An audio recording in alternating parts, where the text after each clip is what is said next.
इस वीडियो में हमें देखना है अंडरग्राउंड मॉडिफिकेशंस ऑफ स्टेम। अब मॉडिफिकेशंस ऑफ रूट अगर आपको याद है तो हमने उसमें कहा था कि ये रूट्स अपने आप में मॉडिफिकेशन या स्ट्रक्चरल चेंजेस क्यों करवाती है, क्योंकि उसे जब एडिशनल फंक्शंस यानी functions other than the primary वो अगर करना है तो वो खुद के अंदर कुछ मॉडिफिकेशंस या फिर मेटामॉर्फोसिस करवाती है। तो उसी तरह स्टेम भी जब एडिशनल फंक्शन करना हो तो खुद के अंदर कुछ स्ट्रक्चरल चेंजेस लेकर आती है। तो उसमें से पहला ये है अंडरग्राउंड मॉडिफिकेशन, यानी स्टेम के अंडरग्राउंड पार्ट के अंदर मॉडिफिकेशन। हमने तो कहा था कि स्टेम जो है, शूट सिस्टम जो है वो एरियल पार्ट है। तो क्या होता है, कुछ हर्बेशियस प्लांट्स जो होते हैं ना, उनके अंदर स्टेम अंडरग्राउंड भी हो सकती है, यानी it develops below the soil और उसे कहते हैं अंडरग्राउंड स्टेम। अब आपने कंफ्यूज नहीं होना है। अगर आपको किसी ने पूछा कि ये अंडरग्राउंड पार्ट जो है वो स्टेम है, ये प्रूव करो, तो आप उसे कुछ ऐसे पॉइंट्स बताइए कि वो कंफर्म हो जाए कि हाँ ये स्टेम है, रूट नहीं है। तो वो पहला पॉइंट है नोड्स और इंटरनोड्स। चेक कीजिए, अगर अंडरग्राउंड स्टेम है वो तो उसके ऊपर आपको नोड और इंटरनोड मिलेंगे ही, क्योंकि रूट्स में तो हमने कहा है नोड्स और इंटरनोड्स एब्सेंट होते हैं। तो ये पहला कंफर्मेशन कि ये अंडरग्राउंड पार्ट स्टेम है, क्योंकि इसके ऊपर नोड्स और इंटरनोड्स है। स्टेम के ऊपर लीव्स होते हैं, ये हमने बोला था, रूट्स पे नहीं होते हैं। तो अंडरग्राउंड जो स्टेम होते हैं ना, उसके ऊपर स्केली लीव्स होते हैं। तो इससे भी ये कंफर्म हो गया कि ये एक रूट नहीं बल्कि स्टेम है, राइट। अगर ये रूट है तो इसके ऊपर आपको रूट कैप मिलना चाहिए या फिर रूट पॉकेट मिलने चाहिए, लेकिन अंडरग्राउंड स्टेम पे वो एब्सेंट होते हैं। तो इससे आपने ये प्रूव कर दिया कि ये एक रूट नहीं बल्कि ये एक स्टेम है मॉर्फोलॉजिकली। और अगर इंटरनल स्ट्रक्चर आपने इसका स्टडी किया तो ये स्टेम के जैसा ही होगा। अगर हम जब एनाटॉमी पढ़ेंगे तो उस पे से आपको ये पता चल जाएगा कि इंटरनल स्ट्रक्चर कैसा होता है स्टेम का। तो स्टेम जैसा इंटरनल स्ट्रक्चर ही होता है इस अंडरग्राउंड पार्ट का, इसीलिए ये एक स्टेम है और ये एक रूट नहीं है। तो अंडरग्राउंड स्टेम क्या क्या फंक्शंस कर सकती है? पहला, ये फूड मटेरियल स्टोर कर सकती है, जैसे कि रूट में हमने देखा था। दूसरा, ये वेजिटेटिव प्रोपेगेशन भी करवा सकती है, रूट में भी ये भी था एक फंक्शन। तीसरा, पेरेनेशन। पेरेनेशन का मतलब होता है to tide over unfavourable conditions, यानी अनफेवरेबल कंडीशन या फिर जो टाइम है उसको पास करना, उसको कहते हैं पेरेनेशन। क्या होता है, अगर अनफेवरेबल कंडीशंस आई तो वो जो अंडरग्राउंड स्टेम है वो डॉर्मेंसी में चले जाती है, यानी रेस्टिंग फेज में चले जाती है। और जैसे ही फेवरेबल कंडीशन आ जाए तो वो वापस से एरियल शूट्स निकाल दी है खुद में से, यानी वो वापस से जीवंत हो जाती है।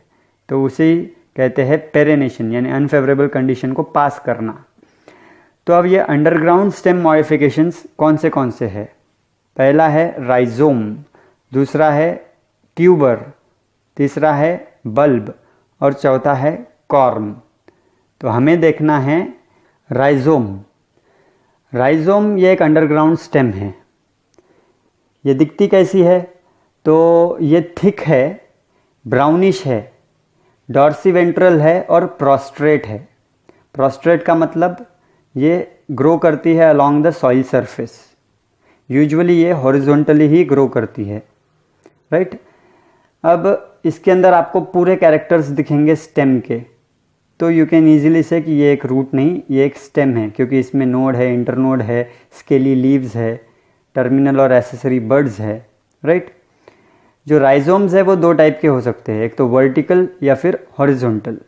वर्टिकल राइजोम्स जो है ये ऑब्लिकली ग्रो करते हैं, हॉरिजॉन्टली नहीं, ऑब्लिकली, इसलिए उन्हें वर्टिकल राइजोम्स कहते हैं। उन्हें ही रूट स्टॉक राइजोम भी कहा जाता है। एग्जाम्पल ऐसे प्लांट्स जिनके अंदर वर्टिकल राइजोम या रूट स्टॉक राइजोम हैं, उनका एग्जाम्पल है बनाना, दूसरा है एलोकेसिया। फिर हॉरिजॉन्टल राइजोम्स जो है वो हॉरिजॉन्टली ग्रो करते हैं। वो दो टाइप के हैं, सिम्पोडियल और मोनोपोडियल। तो सिम्पोडियल क्या है, मोनोपोडियल क्या है, ये जानने से पहले हम आपको एग्जाम्पल बता देंगे ताकि it will be easy for you to understand. जो सिम्पोडियल राइजोम जो है उसका एग्जाम्पल है जिंजर मतलब अदरक, जिंजिबर ऑफिसिनेल। दूसरा एग्जाम्पल लिखिए टर्मरिक मतलब हल्दी, करक्यूमा डोमेस्टिका। तीसरा लिखिएगा कैना। तो अब ये जो सिम्पोडियल राइजोम है इसका मतलब क्या है? सिम्पोडियल मतलब, अब जैसे मैंने ये लेके आया है आपके लिए हल्दी की गांठ, राइट। तो पहले तो ये प्रूव कीजिए कि ये एक स्टेम है, रूट नहीं। अगर किसी ने पूछा तो आपने बताना है कि देखिए इसके ऊपर नोड्स है, ये जो लाइनिंग्स दिख रही है डार्क, ये है नोड्स, और ये जो लाइट ब्राउन है ये हो गया इंटरनोड, राइट। अब ये जो डार्क ब्राउन ऐसे वेवी स्ट्रक्चर दिख रहे हैं ये है स्केली लीव्स, नोड पर उगे हैं। ये दोनों कैरेक्टर हो गए आपके स्टेम के। ये जो निकले हैं ये है एडवेंटिशियस रूट्स, क्योंकि ये स्टेम से निकले हैं इसलिए हमने इनको एडवेंटिशियस रूट कहा। ये है लैटरल बर्ड्स। तो अब सिम्पोडियल राइजोम मतलब क्या? ऐसा राइजोम जिसकी ग्रोथ होती है because of the lateral birds. देखिए ये है, समझ लो एक स्टेम, ये इनकी 3 लैटरल बर्ड्स, क्योंकि लैटरल पोजीशन पर है, ये आगे बढ़ी, इन्हें भी वापस से लैटरल बर्ड्स निकल रही है, ये भी और बढ़ेंगी।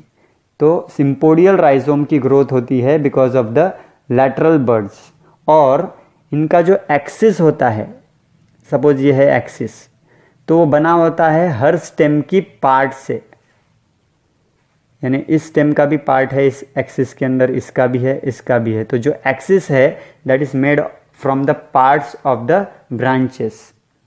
तो सिम्पोडियल का मतलब है कि उनकी ग्रोथ होनी चाहिए because of the lateral bud, और जो एक्सिस है that is made from many branches which are joint together. Example बताया हमने हल्दी, अदरक और कैना।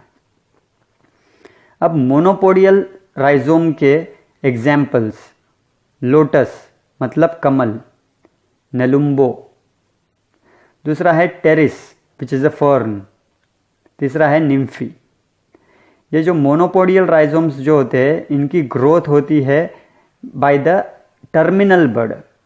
सिम्पोडियल की हुई थी by the lateral bird, monopodial की होती है बाय द टर्मिनल बर्ड। और इनका जो एक्सिस जो होता है वो ऐसे ब्रांचेस के पार्ट से नहीं बनता, बल्कि वो सिंगल ही होता है, ओनली वन एक्सिस। तो आपको दोनों के एग्जाम्पल्स याद रखने हैं, और दोनों में भी एडवेंटिशियस रूट्स मिलेंगे आपको, राइट। अब हमें देखना है दूसरी अंडरग्राउंड स्टेम, यह है ट्यूबर। तो आप कंफ्यूज ना हो इसलिए हम इसे कहेंगे स्टेम ट्यूबर, क्योंकि रूट्स में भी हमने ट्यूबरस रूट्स देखी थी, राइट। तो ट्यूबर या फिर स्टेम ट्यूबर ये एक ऐसी अंडरग्राउंड स्टेम का हिस्सा है। आई रिपीट, ये एक ऐसी अंडरग्राउंड स्टेम का हिस्सा है, पूरी की पूरी अंडरग्राउंड स्टेम नहीं।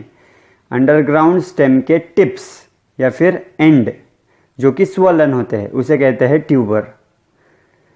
तो वो स्वेल क्यों कर गए? क्योंकि उन्होंने स्टोर किया है food material in the form of starch, यानी कि कार्बोहाइड्रेट। अब ये स्टेम है, रूट नहीं है। ये अगर प्रूव करना है तो अगेन इसके ऊपर नोड्स है, इंटरनोड्स है, स्केली लीव्स है, एक्सिलरी बर्ड्स है। तो इसका एग्जाम्पल है आलू, पोटैटो जिसका बॉटनिकल नेम है सोलानम ट्यूबरोसम। दूसरा एग्जाम्पल है जेरूसलम जिसे हम हेलियांथस ट्यूबरोसस कहते हैं। तो पोटैटो जो है ये ट्यूबर है, क्यों? क्योंकि उस प्लांट के अंडरग्राउंड स्टेम का स्वलन टिप है ये, राइट।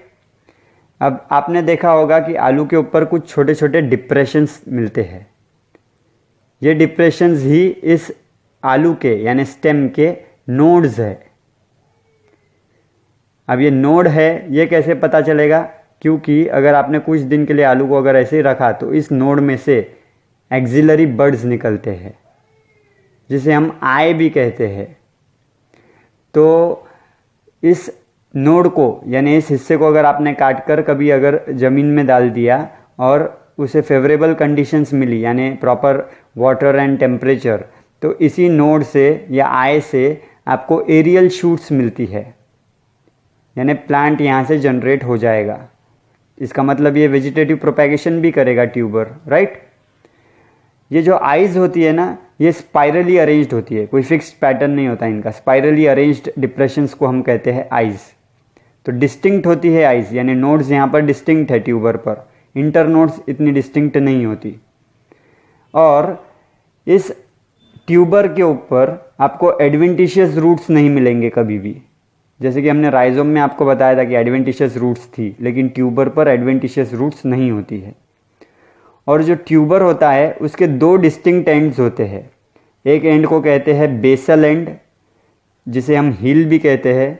बेसल एंड मतलब वो हिस्सा जो कि स्टेम से जुड़ा हुआ है या स्टेम के पास है।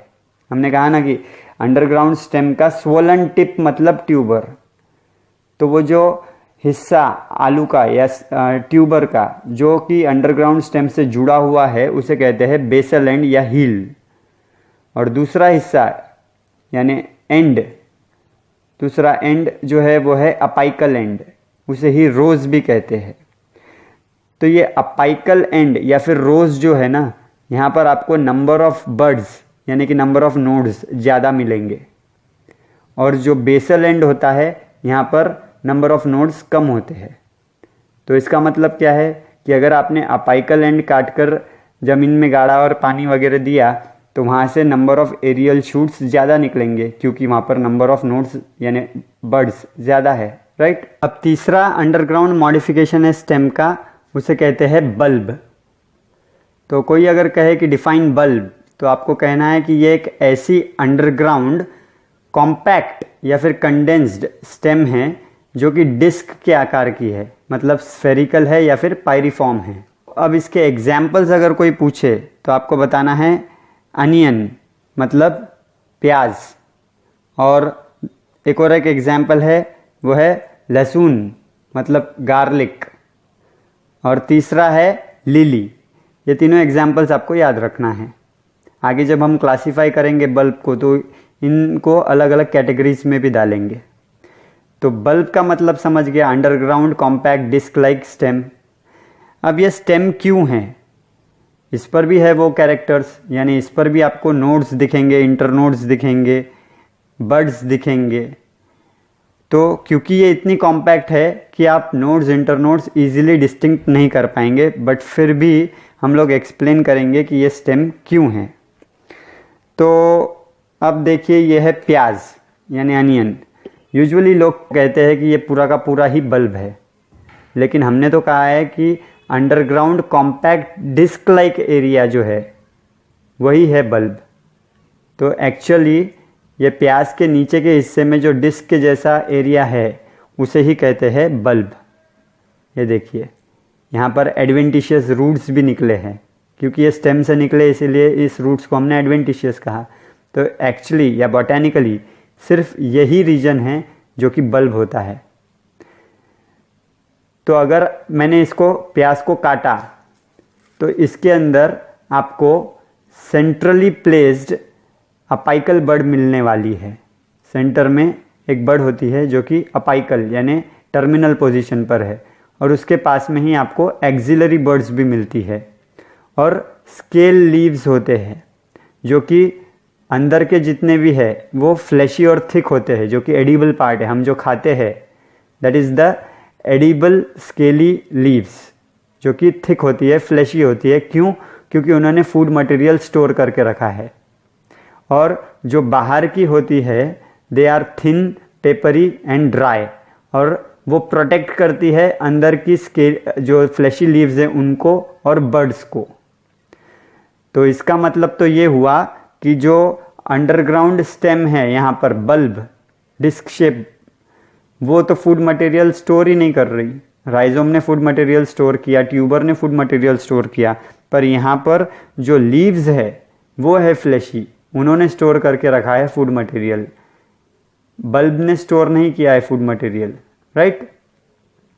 अब अगर आप इस लहसुन को देखें तो यहाँ पर बहुत क्लियरली दिखेगा आपको कि जो इस स्टेम का ऊपर का हिस्सा है दैट इज स्लाइटली कोनिकल, और उसी के ऊपर बर्ड्स और लीव्स अरेंज्ड है। जैसे वहाँ पर कॉन्सेंट्रिक फॉर्म में प्याज के अंदर कॉन्सेंट्रिक फॉर्म में पूरे लीव्स थे, उसी तरह यहाँ पर भी होते हैं, लेकिन इनके जो सिंगल जो लीव्स होते हैं उन्हें कहते हैं क्लोव्स। गार्लिक के जो सिंगल जो लीव्स होते हैं उन्हें कहते हैं क्लोव्स, राइट।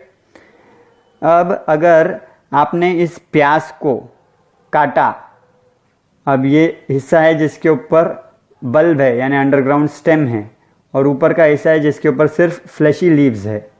दोनों को हमने अगर ज़मीन में डाला तो सिर्फ यही हिस्सा जो है यानी जिसको ये स्टेम लगी है वो ही जर्मिनेट कर पाएगा, उसी पर आपको एडवेंटिशियस रूट्स निकले हुए दिखेंगे और एरियल शूट निकली हुई दिखेगी। जो प्याज के अंदर एरियल शूट निकलती है उसे कहते हैं स्केप। तो जो इसके ऊपर का हिस्सा था उसने क्यों नहीं एरियल शूट या फिर रूट्स निकाले, क्योंकि वहाँ पर तो ये अंडरग्राउंड स्टेम नहीं है। ये अंडरग्राउंड स्टेम ही वेजिटेटिवली प्रोपैगेट करवाती है ना, तो इसलिए जो नीचे का हिस्सा है यही आगे चलकर प्लांट बनाएगा, ऊपर का हिस्सा नहीं बनाएगा, राइट।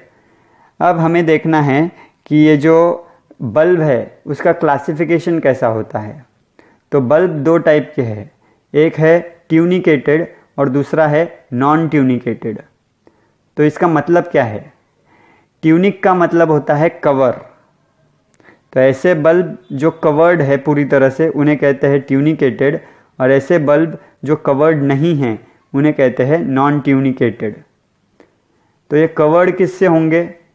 अगर फ्लैशी स्केली लीव्स जो है they surrounds the apical bud in the form of a concentric ring, then it is called as tunicated bulb. यानी अपाइकल बर्ड को कॉन्सेंट्रिक रिंग के फॉर्म में फ्लैशी लीव्स ने पूरी तरह से अगर कवर करके रखा है तो उस बल्ब को हम कहेंगे ट्यूनिकेटेड बल्ब।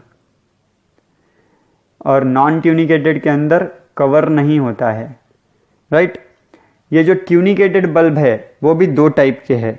एक है सिंपल ट्यूनिकेटेड बल्ब जिसका एग्जाम्पल है आपका अनियन, सिंपल ट्यूनिकेटेड बल्ब, और दूसरा है कंपाउंड ट्यूनिकेटेड बल्ब जिसे स्केली बल्ब भी कहते हैं, उसका एग्जाम्पल है गार्लिक।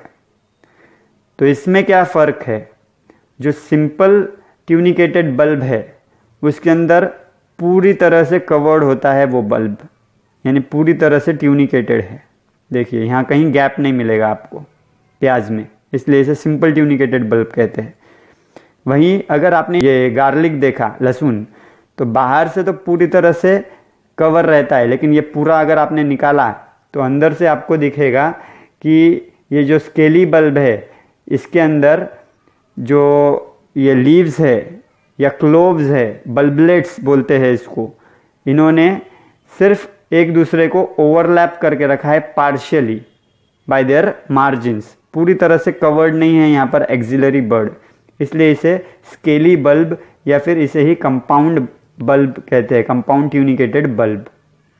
और नॉन ट्यूनिकेटेड बल्ब का एग्जाम्पल है लिली। अब चौथा और आखिरी अंडरग्राउंड मॉडिफिकेशन है स्टेम का, जिसे कहते हैं कॉर्म। तो कॉर्म अगर कोई कहे डिफाइन करो तो आप कहेंगे कि कॉर्म जो है वो एक कंडेंस्ड फॉर्म है राइजोम का, जो कि वर्टिकली ग्रो करता है। यानी राइजोम के जैसा ही है, लेकिन फ़र्क यह है कि ये बहुत ही कॉम्पैक्ट है, कंडेंस्ड है और वर्टिकली ग्रो करता है। तो ये दिखता कैसा है? ये शॉर्ट होता है, स्टाउट होता है और फ्लैशी होता है, राइट। ये स्टेम क्यों है? क्योंकि इसके ऊपर भी आपको बर्ड्स मिलेंगे, नोड्स मिलेंगे, इंटरनोड्स मिलेंगे, एडवेंटिशियस रूट्स मिलेंगे। जो नोड्स होते हैं वो सर्कुलर फॉर्म में रहते हैं, it bears number of circular nodes, right. और कॉर्म का एग्जाम्पल अगर कोई पूछे तो आपको कहना है ज़मीनकंद, मतलब एमॉर्फोफेलस, जिसे एलिफेंट फुट भी कहते हैं। दूसरा है अरबी, मतलब कोलोकेसिया। तीसरा है केसर यानी सैफरन, बोले तो क्रोकस। और चौथा एग्जाम्पल याद रखना है आपको, ग्लैडियोलस। तो 4 अंडरग्राउंड मॉडिफिकेशन हमने देखे, हम उसे रिवाइज कर लेते एक बार। पहला था राइजोम, जिसके अंदर हमने एग्जाम्पल्स दिए थे हल्दी और अदरक, राइट। और तीसरा एग्जाम्पल एक और दिया था हमने लोटस का। फिर दूसरा टाइप हमने देखा था वो था ट्यूबर, उसके अंदर एग्जाम्पल हमने दिया था आलू का यानी पोटैटो। तीसरा हमने देखा है बल्ब, जिसके अंदर प्याज, लहसुन और लिली। और चौथा है कॉर्न, जिसके अंदर ये चारों एग्जाम्पल्स है, ये आपको याद रखना है। इन चार में से तीन जो है यानी बल्ब को छोड़कर बचे हुए तीन जो है वो फ्लैशी है। बल्ब के अंदर जो लीव्स है that stores the food material, इसलिए लीव्स फ्लैशी है। और इन चार में से ट्यूबर को छोड़कर बचे हुए तीनों पर आपको एडवेंटिशियस रूट मिलेंगे, ट्यूबर पे आपको एडवेंटिशियस रूट्स नहीं मिलेंगे। तो ये 2 पॉइंट इंपॉर्टेंट है, ये आपने याद रखना है। अब अगले वीडियो में हम देखेंगे सब aerial modifications of the stem.